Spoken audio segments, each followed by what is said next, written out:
નમસ્કાર મિત્રો, હું અમી મજમુનદાર આપની સમક્ષ રજૂ કરું છું ગરવી ગુજરાતમાં પ્રસિદ્ધ પ્રમોદ યાદવ લિખિત વાર્તાનો ભાવાનુવાદ કરિયાવર. સૌજન્ય હર્ષવર્ધન ત્રિવેદી. ભાવાનુવાદ રાજુલ કૌશિક, બોસ્ટન, USA.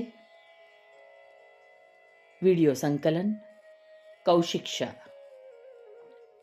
તો ચાલો મિત્રો સાંભળીએ વાર્તા કરિયાવર. પ્રમોદ યાદવ લિખિત વાર્તાનો ભાવાનુવાદ કરિયાવર. અખિલને મળીને આવી છું ત્યારથી અખિલના સાચા સ્વરૂપ માટે મનમાં શંકા ઉદ્ભવી છે. આજ સુધી ઓળખતી હતી એ સામાજિક અન્યાયો, પરંપરાગત રૂઢિચુસ્ત માન્યતાઓનો વિરોધ કરનાર, આધુનિક વિચારધારા ધરાવનાર અખિલ સાચો હતો કે એ આદર્શ વિચારોથી અલગ વર્તન કરનાર આ દંભી અખિલ? મન કહેતું હતું કે અખિલનો આદર્શવાદ માત્ર દેખાડો ન હતો, એ જે માનતો એવું જ એનું આચરણ હતું. જ્યારે આજની વાસ્તવિકતા અલગ હતી. મારી અને મીતાની અભિન્ન મિત્રતાને લીધે એના અને અખિલના પ્રેમ સંબંધની હું સાક્ષી હતી. 2 વર્ષ પછી અખિલ ડૉક્ટર બની જાય, પછી લગ્ન કરીને સ્થાયી થવાના મીતાના નિર્ણયની પણ હું સાક્ષી. અખિલનું ઘર નૈનપુરમાં, પણ અખિલ અહીં આ શહેરમાં ભણતો હતો, એટલે મીતાના ઘરે એ અવારનવાર આવતો. મીતાના માતા પિતાને અખિલ પસંદ હતો. સરકારી કચેરીની નોકરીમાં 8,000 રૂપિયાનો પગાર મેળવતા મીતાના પિતા, સીધી સાદી ધર્મપરાયણ માં, મેટ્રિકમાં ભણતો મનીષ અને 7મા ધોરણમાં ભણતો સતીશ, એમ 5 જણનો સુખી પરિવાર હતો. મનીષ ભણવામાં હોશિયાર હતો. સ્વાભાવિક છે એ ડૉક્ટર બને એવી ઘરમાં સૌની ઈચ્છા હતી. દેખીતી રીતે આ સુખી પરિવાર હતો, પણ મીતાના પિતાજી હાથના અત્યંત છૂટા હતા. 100 રૂપિયાની જરૂર હોય ત્યાં 500 ખર્ચી નાખતા. માં ઘણું સમજાવે, રોકે, પણ એમની બિનજરૂરી પૈસા ખર્ચવાની આદતમાં કોઈ ફેર ન પડે તે ન જ પડે. પરિણામે ઘરમાં ઝાઝી બચત થતી નહીં. એક દિવસ મીતા મને મળવા આવી ત્યારે એ ખૂબ ઉદાસ દેખાતી હતી. કદાચ ખૂબ રડી પણ હશે એવું એને જોઈને લાગ્યું. થોડી વાર તો એ કંઈ ન બોલી. પછી જે વાત કરી એ સાંભળીને હું અવાક. મીતા કહેતી હતી કે સવારમાં નૈનપુરથી અખિલના પિતાજીનો પત્ર આવ્યો હતો. પત્રમાં અખિલના પિતાજીએ લગ્નના કરિયાવરમાં 50,000 રૂપિયાની માંગણી કરી છે. જે જાણીને મીતા અને એના માતા પિતા આઘાતમાં આવી ગયા હતા. મીતાના પિતાજીની બેહદ ઉડાવ પ્રકૃતિના લીધે ઘરની આર્થિક પરિસ્થિતિથી હું માહિત હતી, એટલે એમનો આઘાત હું સમજી શકી. આ સંજોગો ટાળવાનો એકમાત્ર આરો હતો અખિલ. મીતા જાણતી હતી કે અખિલના માતા પિતા એનું કહ્યું જરૂર સાંભળશે. અખિલ આ કુપ્રથાનો વિરોધ કરશે તો આ પરિસ્થિતિનો આપોઆપ ઉકેલ આવી જશે.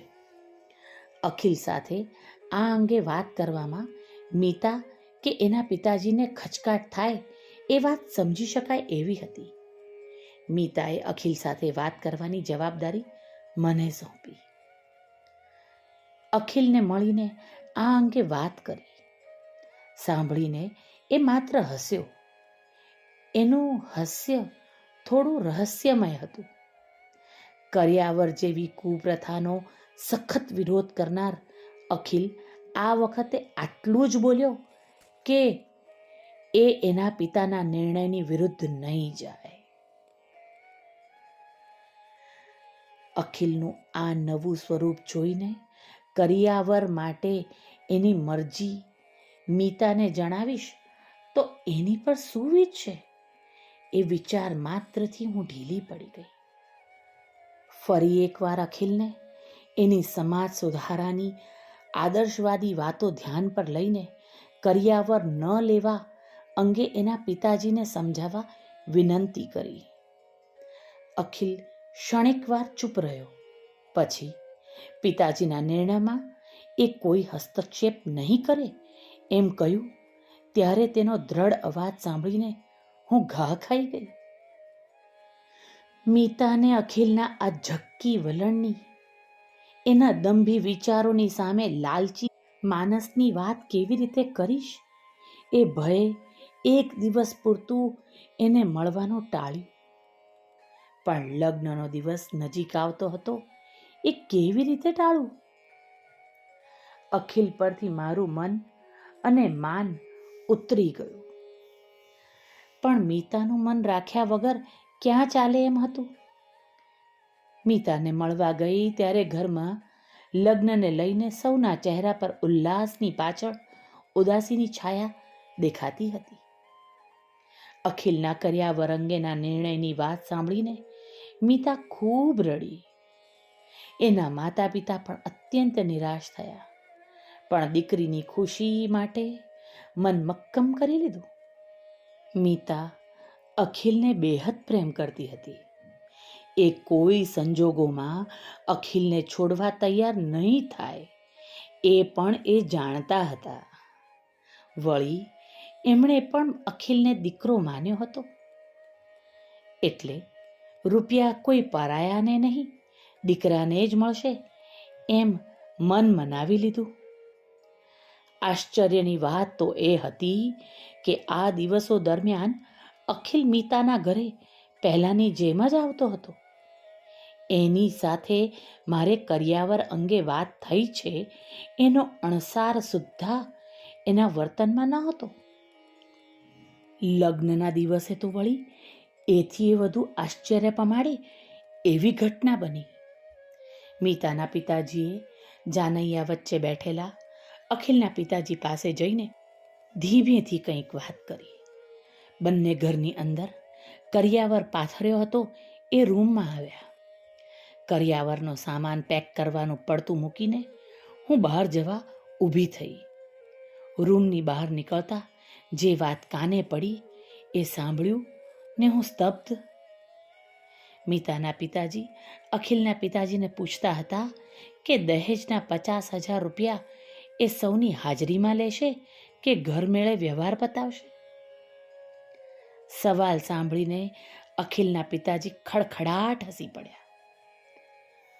અરે ભાઈ, આ તો અખિલના કહેવા માત્રથી મેં દહેજની માંગણીનું નાટક કર્યું હતું.